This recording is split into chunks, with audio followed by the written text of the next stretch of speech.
Welcome to the Mobile Workforce Podcast, where we sit down and have real conversations with business leaders that have been where you are. During these interviews, we'll dive into what it takes to improve systems and champion processes that maximize performance. Each week, our trailblazing guests share their experiences and understanding of the workforce to help inspire change, challenge our thinking, and share what it takes to successfully travel the road to profitability. Now here's our host, co-founder and chief evangelist of About Time and WorkMax, Mike Merrill.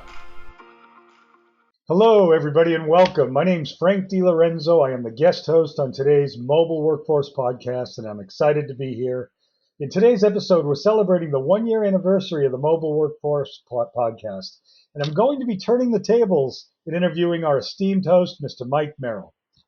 During our chat, I'm going to be asking Mike what he's learned from construction leaders over the past years in his predictions for what's ahead. This is going to be real interesting. Thank you for asking me to be the host today, Mike. I appreciate it. Yeah, thanks for doing it, Frank. Looking forward to this. Should be a fun discussion. All right, let's get into it. For starters, can you recap what you wanted listeners to learn from the Mobile Workforce Podcast? Great question to start.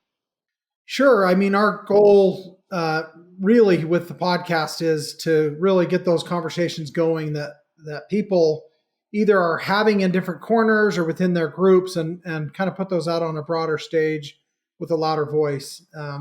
We want to really help contractors increase their productivity, their profitability, enjoy technology that's available, that's really out there and that could be at their fingertips.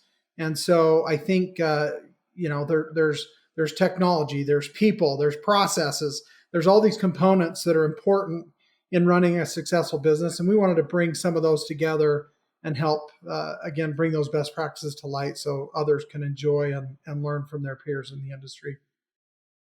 Excellent. Excellent. Mike, I've known you. We go way back. I don't want to say the years because it's a lot, but you've certainly been a force in the industry, still are. And so, what you have to share today is going to be real exciting. So you ready for the next question? Yeah, sure. Bring it. Have there been any themes that stuck out to you regarding company culture and construction? Yeah, I think one of the recurring themes that we hear a lot about and that we've really enjoyed having discussions on is construction safety and the importance of having a culture of safety.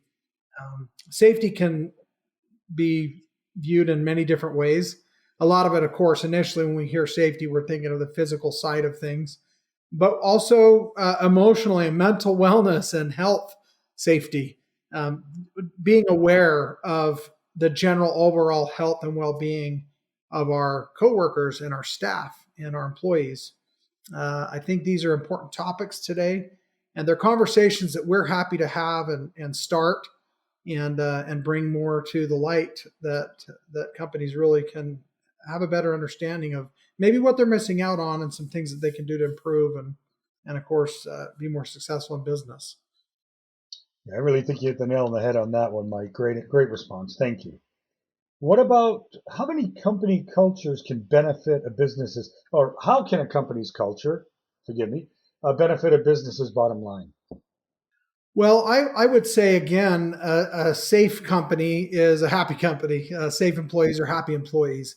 I think just like being safe, it's also important to be progressive and to be innovative. People want to grow. They want to learn. They want to expand. And I think businesses are very much like us as individuals. They're like a living organism. To thrive and to grow and to progress, they need to have constant attention and care to those things that will allow them to become what they can.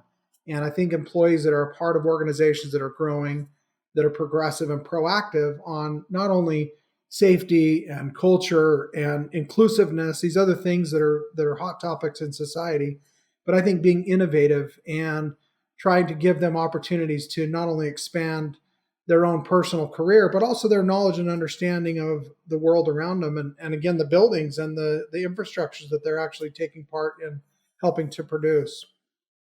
Yep, absolutely. And Mike, we're both supporters and members of the Construction Financial Management Association. And as we both know, a big initiative there is suicide prevention. And it's a tough topic. We don't like to bring it up, but it needs to be addressed.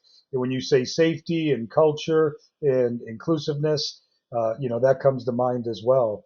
How can we be improving the experience for our team members in our industry? I think it's great. Next question. The labor gap was another issue that came up on the podcast time and time again. Do you see light at the end of the tunnel? Yeah, I think in construction we are adaptable. We are survivors. We get through Great Depressions and Great Recessions and all types of different economic environments, material shortages, supply chain disruptions. I think we're going to figure it out. It is a moving target right now. It feels like, and we're definitely experiencing labor shortages everywhere. You mentioned earlier the CFMA conferences and events and that organization. We try and stay plugged into what's going on there. And when I go to a regional event in different parts of the country, I'm hearing the same things. We just need more good help. It's hard to find good help. We're short staffed. We have more backlog than we've ever had. We're busy. We're working overtime, and we just can't quite catch up. So some of the things that we've talked about a lot on the podcast have been the addition of more women in construction, and so that's an exciting area that I think we can help fill some of those labor gaps and those talent gaps that construction companies have. I don't mean just in the office and payroll, but there's people that are drone pilots. There's women. I talked to a gal just a couple days ago at the National NECA convention that was in Nashville, Tennessee. And I asked what she did for the organization, and she said, "I'm an electrician." And I said, "That's awesome." I said, "What do you do specifically? What's your role?" And she said, "I pull wire and I drill holes and I bend conduit." And I said, "That's awesome." I thought she might be a project manager or something else, but yeah, she's out there in the field getting after it. And I love seeing and hearing about those types of stories.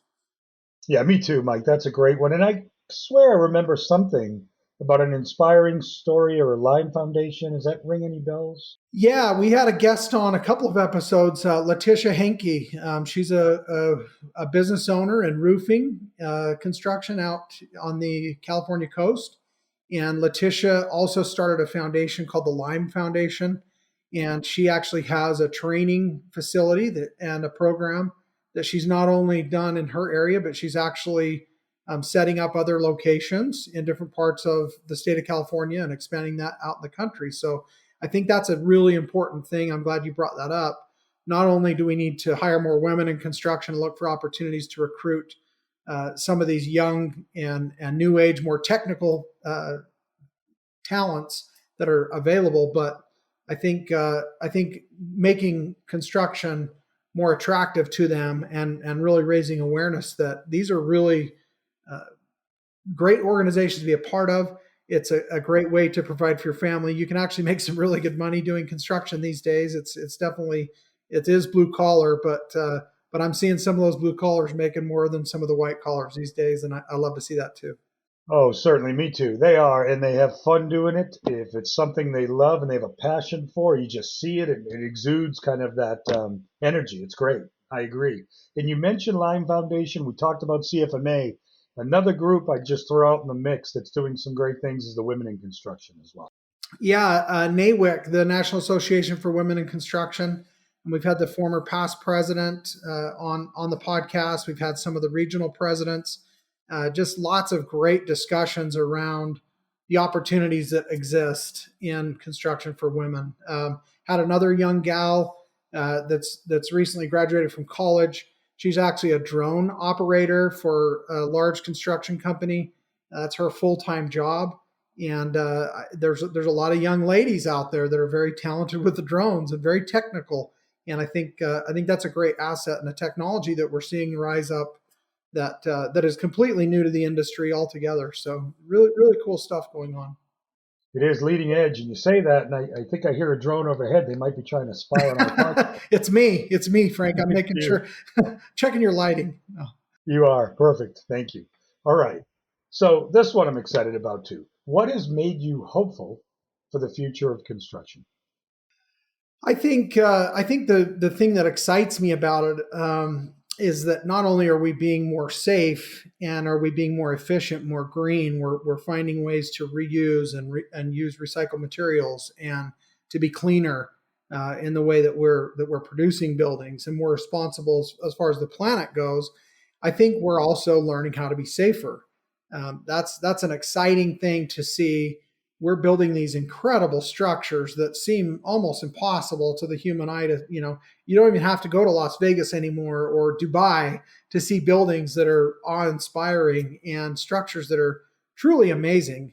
I was just down in Dallas, Texas, and looking at the Cowboys Stadium and seeing what they did with that building. We've got some customers, actually K-Post, roofing contractor down in the Dallas-Fort Worth area that is a premier sponsor with the Dallas Cowboys. They actually did the roof on that building. So just seeing what these companies are doing and the buildings that they're involved in building and creating and doing it safely is just really cool to see from an industry that is really known as being a little bit behind when it comes to the adoption of technology and innovation from the rest of the world's technological standards.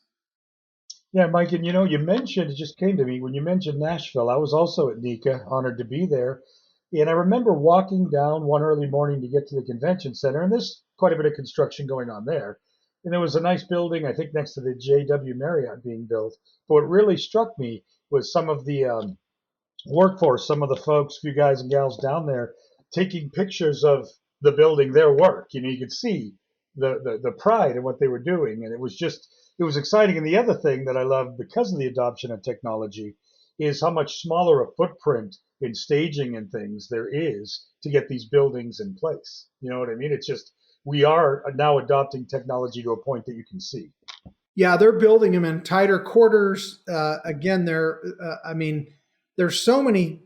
There's a lot of regulation. There are a lot of things with OSHA and with the EPA, other organizations that are in place to help make sure that we're doing things not only safely but responsibly as far as the environment goes. So I like to see those things too. I think it's important that we're aware of the environment around us and that we take that into account. But I know, just like you, looking at that Music City Center, the Nashville Convention Center, I mean, there was this design on the ceiling like it's a fretboard of a guitar. And, I'm looking at these chains that are hung from a ceiling. They had to be, 100 feet tall that look like guitar strings, but they're twisted in an artistic fashion.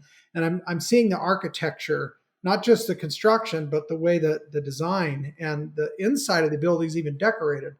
And it's just an amazing place to be and to behold, and to know that a lot of those folks that were there at NECA, they're doing projects like these all over the place. And I just love to see blue collar guys win and do well and do things that are notable and inspiring, because I think they work really hard and I think they deserve more credit than maybe we often give them as a society. And those are my people. I'm from that same cloth. So Absolutely. And Mike, you said something that resonated with me when we talked about, you made a comment about, construction is a perceived industry lagging in technology. I think we'd all agree that's generally, I've spent 36 years now in the construction technology space, and the joke always was, they'll buy a backhoe before they invest in software, right? But, an observation, I'd love your opinion on this from your senior expertise level. I'm seeing that kind of a paradigm shift there. And I think part of it might be the millennials and the younger folks now entering our industry because, 10, 20 years ago, I would meet with a wall of resistance when talking about how technology might help a new potential company. But now I'm almost pushed on the technology side by the next generation. Hey, if I can't do it all on this device, I don't want it, or if I can't find it on YouTube, it's probably not worth looking at. What's your thoughts on how that entry into our industry of the next generation, millennials and so forth, maybe Gen Z, I don't know, has affected our adoption of technology? Any thoughts on that?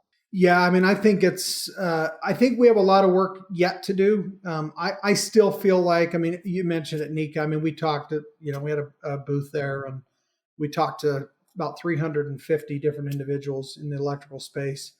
And we ask certain questions and we try and learn and understand what's going on in their business and what things are important. And we figure it was somewhere nearly 60% of the companies and the people that we talked with are still on paper or spreadsheets to collect time and labor and production and some of their project management, initiatives. And so I still think we've got more than half of the industry that is behind.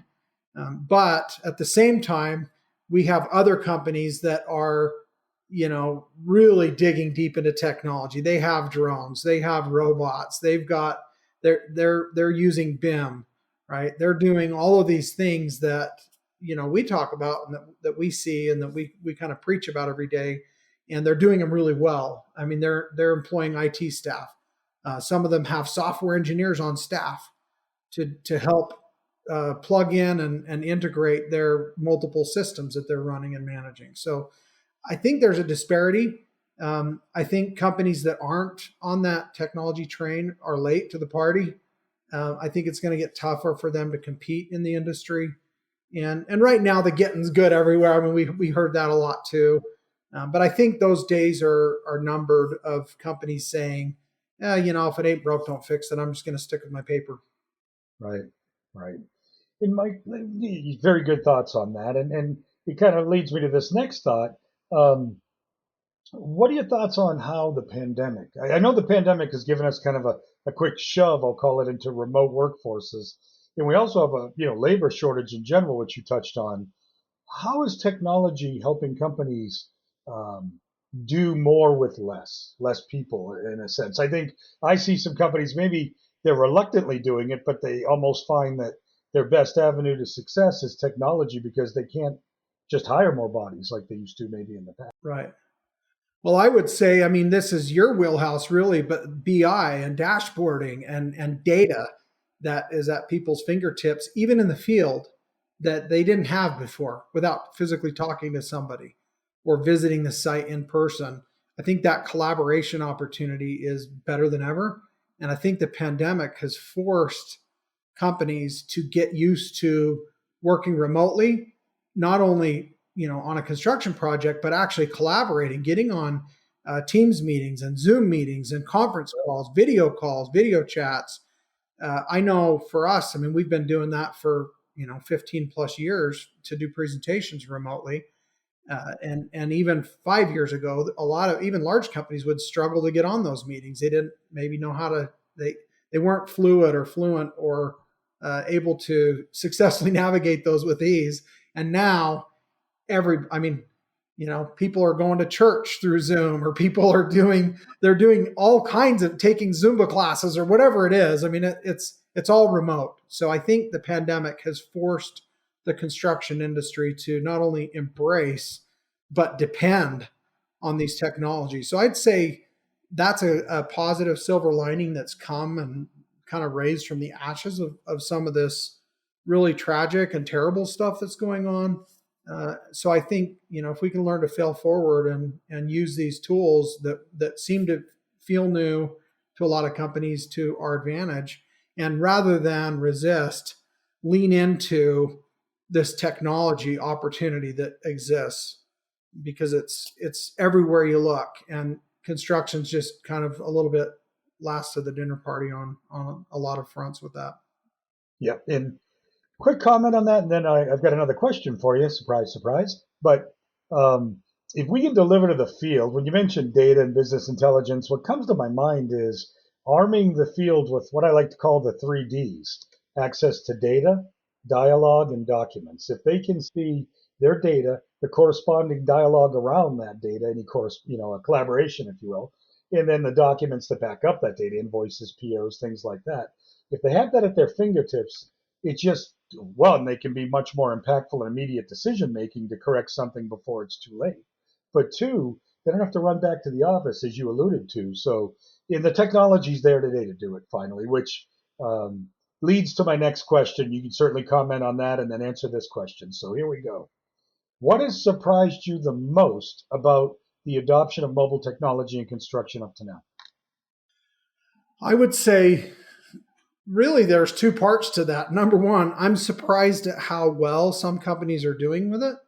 Um, I'm not necessarily surprised at the ROI and the money they're saving and making, the profitability they're realizing, but I'm pleasantly surprised to see that they're acknowledging the benefit, and the companies that get it and that really understand it and work through the challenge, that dip that, where it gets really difficult and hard, and it would be easy to just shrink back to old habits and go back to the status quo, but they lean into it and they say, no, we're going to get through this, we're going to figure it out, we're going to get this in place because we believe it's important. Once they get to the sunny side of that hill, they they're always so grateful and so excited about this whole new world of opportunity that they now have, because they've recognized that they are so much more efficient than they ever could have been with those old methods. So that's pleasantly surprising. On the opposite side, I am still shocked when you talk to 1,000 or 2,000 employee company that truly has paper reports and Excel spreadsheets and is still emailing and communicating through old methods to build these projects. I mean, they're doing a great job. They're doing some of these companies are doing hundreds of millions or even over $1 billion a year in revenue, and yet some of their processes are still on paper or in spreadsheets. So that still surprises me that they haven't just made that switch. Yeah, me as well. I mean, Mike, I've spoken to one or two of actually your clients using your technologies, and what I love is as resistant as they may have been to adopt it initially. When I asked the loaded question, hey, let's say we had to remove that, you're going to go back to your paper process. You're not taking away my mobile device. Now you're not taking away my technology. Once they adopt it, they become, I wouldn't say dependent, but it improves their process and improves their job. They don't want to take it away.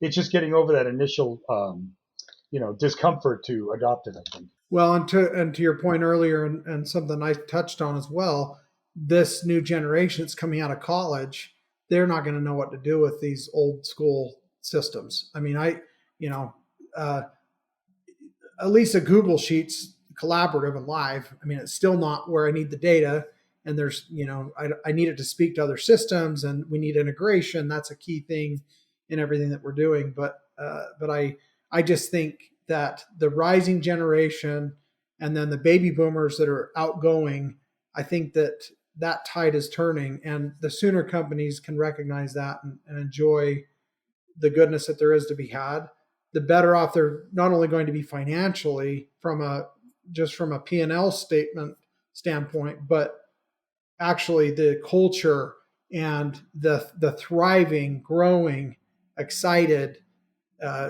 just innovative spirit of that company will be more attractive to these young kids that grew up with an iPhone in their hand. No question. They're totally dependent. I keep pointing it out, but my kids would never let me forget it. We have 6 of them, so believe me, I know. Um, but it's spreadsheets you mentioned, and I recall one instance where the project manager had a spreadsheet, showed it to me, and was so proud of it. Look at the pie chart of my spreadsheet. Look at how nice it was. It was impressive. And I asked a question. Maybe I shouldn't have, but I said, "How do you know that cost number is accurate? Where does it come from?" I don't really know. Well, that's something we should talk about, right? That's something we should fix. As we know, Excel's a great tool for interacting with some data, but it's not a great siloed database in and of itself. I mean, I'm sure you would agree. Any thoughts on that? Yeah, I mean, I think the biggest thing is we live in a real time world. I mean, Amazon Prime and on demand, and I mean, we're my family. We watch half of our movies at home now that are new releases, sometimes pre-releases. You can get the Disney stuff at home before it hits the theater. So we're used to that type of world everywhere else we go in our day-to-day life. Why in the world would we take our business that's the heart and soul of our income and how we provide for our family and our employees' families, and why in the world would we go backwards in how we're managing our affairs there? when we would never do that in life. The paper's dead. It's not alive. It's not growing. It's not shareable without physically handing it to somebody. And in this virtual real-time world, we've got to move forward. And I think the building trades are catching on to that like never before. It's really exciting to see. I think it's only going to help us get more efficient and not only safer, not only faster, not only more profitably, but it's just a better way to do things. Mm-hmm. Agreed. Thank you, Mike. That's a great answer. And we've both been long time, I think, servants to some respects, industry professionals in construction. We both have a passion for helping contractors just get better, improve. And, there's so much technology today to help do that. And the other comment, Mike, I'll make, and I'd love your thoughts on, is the price points. It's no longer just the purview of the big boys any longer. Technology is, the price points continue to come down. Cloud access, mobile access. So small contractors, and how you define small, is an opinion, but almost any contractor, I'll put it that way, can leverage these technologies now. And what are your thoughts? Would you agree? What are your thoughts on that? Yeah, I had this conversation dozens of times at that NICA event just this week, actually. Just 2 days ago, I was there on the trade show floor, and I continued to have really good discussions with companies that had 10 or 15 or 20 employees. And they were pleasantly surprised to hear, this same system that we're talking about, the same mobile technology that you can have for cheap, because you don't need a lot of access or licenses or data.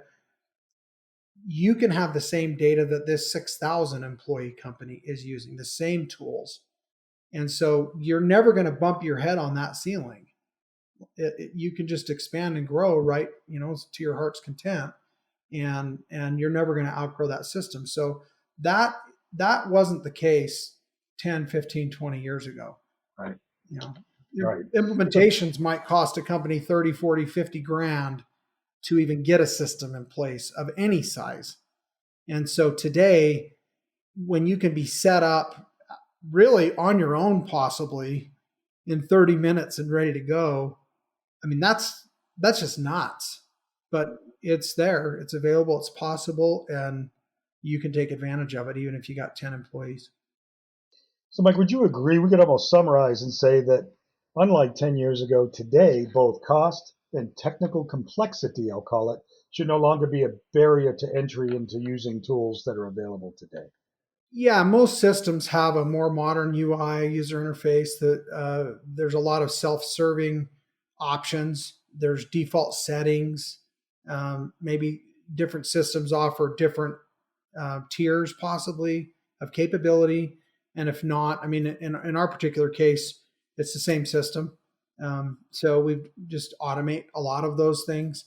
And then YouTube videos and training and the Zoom stuff, all these things that have happened, you don't have to send 3 guys on an airplane for a week and feed them and pay for them to, overtime, and they're away from their families, and charge, a couple $100 an hour or more for every guy. And that doesn't necessarily have to happen. You can pay those people to train you from their office remotely. And even if the hourly rate is the same, they don't have to jump on an airplane and incur all those other expenses in order to get you the same benefit, maybe even better. They're more efficient when all those tools are at their fingertips and when they can do things remotely. So I just think I can't see any side of this that isn't so much better than it was even 5 years ago at this point. And, Mike, one thing I've always appreciated with you, and you just did it again, by the way, we talk about business efficiencies, cost savings, but you always bring it back to people. And the people are the most important thing, away from their families, you said a few times. So how technology can also help the lifestyle and the culture, as we started with, of our people, it's always been top of mind for you, and I've always appreciated it. So thank you for mentioning that again. Yeah, thanks for pointing that out, and I know you feel the same way. And a lot of the folks that we collaborate with and work with in the industry, especially from the technology side, a lot of us understand that. And I think software just makes your life better. Good software, good systems just improve your experience. And this is really no different. And I think an improved experience makes for better, happier people. Yeah, and with the technology adoption, I said this to Nika, to somebody I was speaking with. I don't know how to use these systems. So I asked him, "Do you have a cell phone?" Yes, he had an iPhone. I think it was an iPhone, may have been an Android, but pulls out his iPhone. I said, "Do you text on it?" "Yeah, I text the kids." "Okay, all right, they text you." "Do you use LinkedIn?" "Yes." "Do you ever Google anything?" "Yes." You have more technical proficiency than you realize to adopt these tools. You're already halfway there. Bravo. Let's move forward. You know.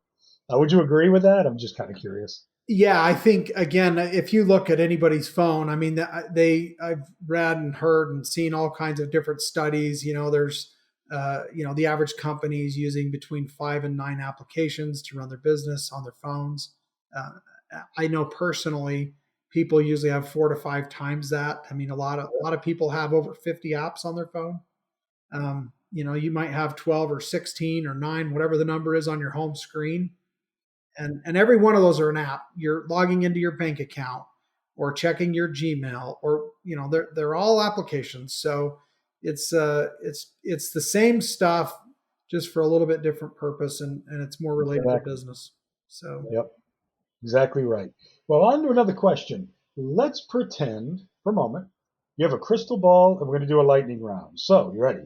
What are your predictions for first one? Supply chain improvements. Go. I think we're going to see a lot more automation. I think systems are they're already doing it. They're auto ordering when inventory levels are low. I think mobile technologies are getting better for controls to be put in place to continue to recognize when you're running short or when you need more of something. And I think the ability to get those from a supplier, and the ability of the supplier to get those from their supplier, will continue to improve and increase, just like Amazon over the U.S. mail service. I think everything is going that way, and so I'm excited about those improvements, because as we've all seen, there's been major disruptions for all types of other reasons in society with everything going on, and it's making us figure this stuff out. So I think having it really, really broken like it's been ultimately will be a blessing in disguise one day, because it's just forcing us to figure it out sooner. You know what? I agree with you. Out of every, adversity or challenge, there can be something that good that will come from it. And one I mentioned to a client probably a month or so ago, walked into their big conference room, and prior to the pandemic, for example, their conference meetings were the speakerphone in the middle of the table. That was it. Now there's screens and cameras because they're doing Zoom meetings everywhere. Technology adoption right before our eyes. Okay, next one here, wearable technologies. What do you think? Yeah, I mean, we've had guests on the podcast that talk about. Amy Pierce was just on. She's an incredible technology expert. Her episode, I think, comes out next week. Keynote speaker, really, really sharp gal, and she talked a lot about that. Wearables, hard hats, helmets that are reading heart rate and pulse, and can actually detect fall detection. And if somebody's struggling or staggering, or I mean, really, it's BI for the body. It's just like Measuring heart rates and, yeah, and blood pressures or yeah, whatever your things like pulse, your if pulse. you're overly stressed. Yep. I wear a Garmin Phoenix 5 watch for my trail runs, or it's doing my heart rate, it's doing my BMI, it's measuring everything about my physical health. Yeah. I don't know if I like it though when the phone tells me time to stand up and walk around, but it is a good thing. It is a good thing. Um, and wearable technologies is certainly making a splash into our industry big time, which is exciting. Another topic, highly interesting one, diversity on the job site. I think this is more important than ever. I think we really need to redefine, to a degree, what the role that we're looking to fill looks like. Right now, again, a lot of us may have this stereotypical thing in mind. When you're thinking of an electrician or a plumber, and that could be anybody. Man, woman, Right. young man, young woman, doesn't matter their ethnicity or anything else. These roles can be filled by anybody who has a desire. I actually, interesting. point, we found a really cool ladder system that was exhibiting right next to us. And these ladders are actually, they're made of Kevlar, so they're actually shock resistant. And they've got a ladder that goes like 16 plus feet tall that weighs like 29 pounds and can hold 400 pounds on it. And the vendor was telling me that one of the largest solar installers in the United States is now employing over 50% of their field installers as women. And it's because they can carry this ladder now. And so that's an innovation. It's not software, but it is technology. It is innovation, and it is allowing for women to enter a workforce that was a struggle before because of the size of their frame or their strength. They had a harder time carrying those big ladders that they would need to get up on those roofs. And that's not a problem anymore because somebody solved it. So I love that. And as a side benefit, you say Kevlar, I can't help but mention it may be bulletproof too, I guess, right? So it's always a good thing. Yeah, that's right. GPS technology, that's permeating everywhere now, even in data analytics, which I'll mention. But what are your thoughts on how that's impacting our industry? I think it's revolutionized so many aspects, not just finding the job anymore, but how we do it. I mean, the system knows already where the job is. The office knows where the staff and the personnel are in relation to the job. If there's a question or a safety issue or a challenge or a problem, they've got data analytics and dashboards to view who to reach out to, who's physically closest to that site, or who's actually in proximity of that issue. So I think just that visibility, not just for navigation, but visibility of where our resources are at, whether that be equipment, tools, employees, where a form was completed, where a picture was taken, just validating. I think having that data in a litigation or lawsuit or some type of a liability situation with OSHA or with workers' comp, it's just allowing the truth to be known more readily by more people, and so we can get to the facts quicker and get back to building things and improving safety. Or say the facts are friendly, so I think you're right about that. This one's exciting to me too. They all are, but I saw this at Future Tech, robotics and drones. And when I say robotics, Mike, the vests that make you stronger, almost like helps you lift the weights or hold the drill. I don't know if you've seen, I'm sure you have, but what are your thoughts on how that's impacting our industry? Yeah, it's amazing. When we talk about making the ladder lighter, well, how about making the vest, assist in the lifting and making you stronger? I mean, it's a real thing that's commercially available today. I saw a robotic dog-looking robot at the Trimble booth at NECA this week, and I was talking to one of the folks at Trimble, Rocco Bognett, and we were talking about how much more safely certain tasks in construction can be done because now a robot can do what a human previously would have had to do. If there's fumes or if there's a temperature issue, now we can send a robot in. What drones, I mean, that's a whole other level. If you're in the roofing industry, even as an estimator, you don't have to pull that heavy ladder out anymore. You can sit there from the comfort of your car on the street, parked safely at the curb, and get every measurement, every view that you need. And so, and they're a few $100. So, and now there's a new opportunity for a drone pilot, and it doesn't matter, their age or their gender or their skin color. They can fly a drone. Why? Absolutely. Because they're using mobile apps, right? They're using Snapchat, so they can fly a drone. Mike, one of our kids is a whiz with Xbox. I tell him, hey, maybe you could have a career in flying a drone or something. Let's work on that. So I think you're right on. Yeah, and I don't mean to undermine, that is a skill. Flying a drone is a lot harder than being on Snapchat. But the point is that same tool that you're using to get on Snapchat now, that mobile phone, that device, could enable you to fly that drone, and you could get a certification. You could get an opportunity to be an intern somewhere and actually have a career in something that, maybe you're not ever going to really be a true helicopter pilot, but you could certainly fly a drone and provide a value. And again, it's a safety measure. It's an efficiency tool. It's a fuel savings.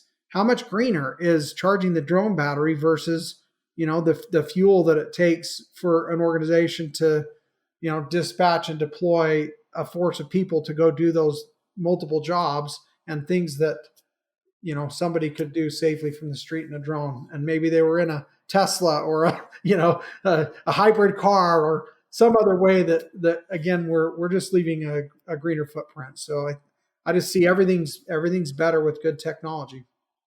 Absolutely. And drones, I mean, surveying, safety inspections, it circles back to what you said in the beginning. Improve safety, more inclusiveness, because anybody can have the skill set. It's not a strength thing anymore. So I think you're right on there. What about construction software and the innovation path? What do you think about that? I think we're seeing, I mean, this is a different level of discussion, but we're seeing big money investors getting into the space, putting a lot more money in.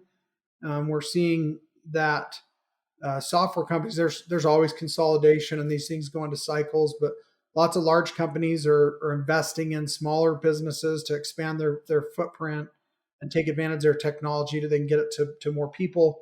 And so that's allowing for additional innovation. That's putting more money into hire developers and software engineers and innovators. And I think as more companies adopt these technologies, of course, they're going to give better feedback and more feedback. And then that feedback is going to produce the opportunity for those engineers to develop better systems and to streamline further. We see that, every day in our business. I know you do in yours. The products are getting better. They're getting faster.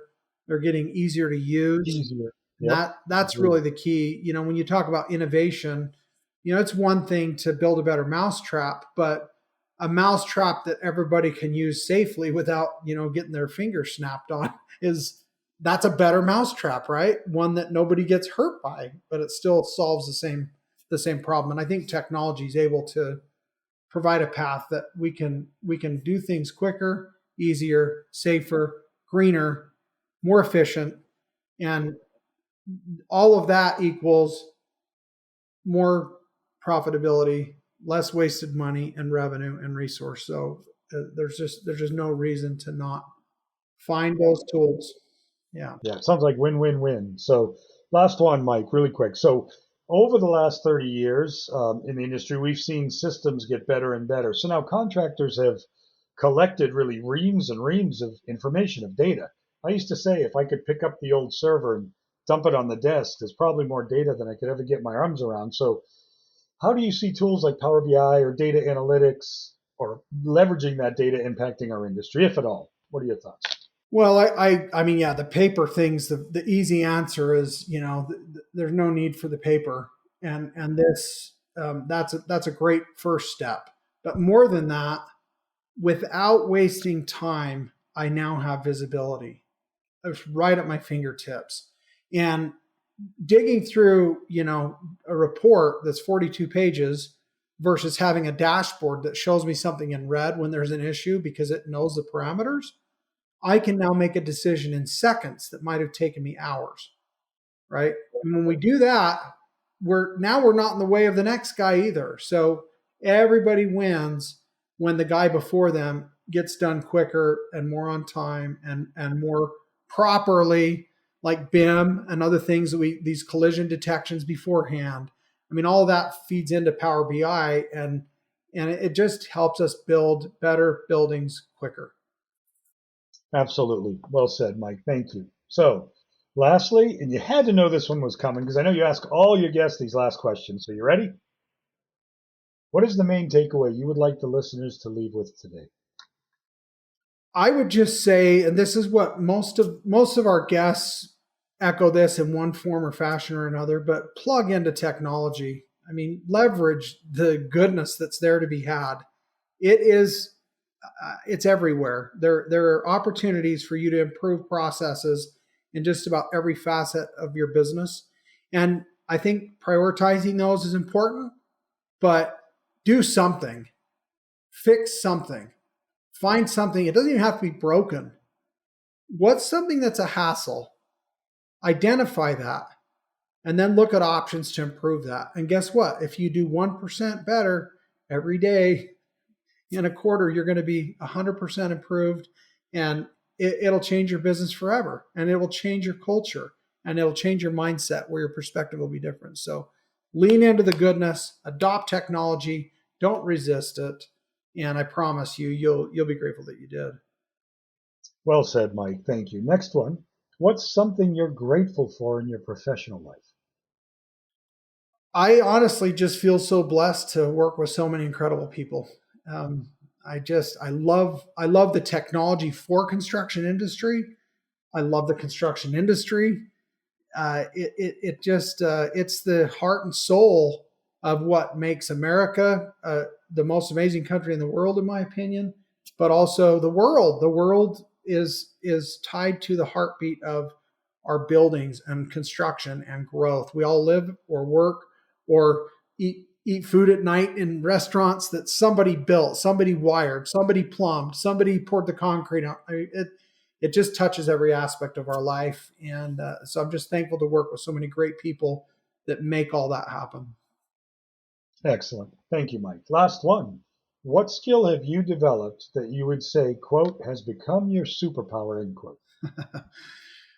Well, I think if I had to boil it down to one word, I would say positivity. I think it's a gift that I was born with, to try and look on that bright side and find it. If I can't find it, work to create it.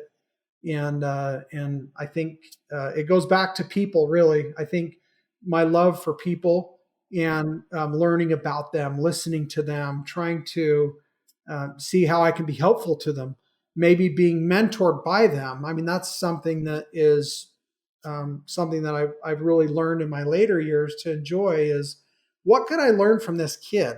Or what can I learn from this elderly person? I don't think that, when I was younger, I recognized how much I could learn from others. And so I think just leaning positive on all of the good things that are going on around me, despite all of the craziness and the things that are depressing and difficult. I don't like turning the news on anymore. I used to watch the news every night like my parents did and their parents did. And I just don't, I get what I need from the sources that I choose, but generally there's a lot going on. I try and stay plugged into it, but I'm focused on controlling this world that's around me and those that I love and those that I work with every day. And so I think just remaining positive and trying to help create an environment where not only myself can be optimistic and happy, but I can bring that optimism and that happiness to others is really what, it just feels like that's what I'm here to do. And it just makes me excited that I get to live in such a wonderful time, despite the craziness that we have all these great things that are exciting to enjoy in life. Good time to be alive. Mike, I've always said it. You are just a quality human being, simply put, a professional. I appreciate it. Been my honor, honestly, to have this dialogue with you on the podcast today. And, in today's world, my handshakes are more virtual. So I'm going to give you a virtual handshake. Right. Great job. And anything else you'd like to say for the listeners before we depart? No, just thank you for listening, and thank you for plugging into the conversations we're having. Love to hear your feedback. Who else do you want us to bring on? What do you want us to talk about? What's not being discussed that should be? And what are you loving that we are talking about that we need to do a little bit more of? And that would be really awesome if we could just get your feedback and continue to have your support, sharing the episode, giving us those ratings and reviews, and just lock arms with us, and we'll continue to try and bring this value to you free of charge. Folks, you heard it straight from the man himself. You have ideas you think would be good for the podcast, you'd like to be involved, send it on in. I think Mike would love to hear it. So, Mike, thank you, and thank you, listeners, for today, and everybody have a great day. Take care. Thank you for joining us today on the Mobile Workforce Podcast, sponsored by About Time Technologies and WorkMax. If you liked the conversation we had today, or were able to learn anything new or helpful, please make sure to follow us on our WorkMax page on LinkedIn and on Instagram at WorkMax_. And subscribe to the show on iTunes or your preferred podcast platform so you will never miss another insightful episode. Also, If you enjoyed the podcast, please leave us a 5-star rating and review and share the show with your friends and colleagues. Your support means the world to us and will allow us to continue providing impactful information with others looking to improve their results in their business and, in turn, their life.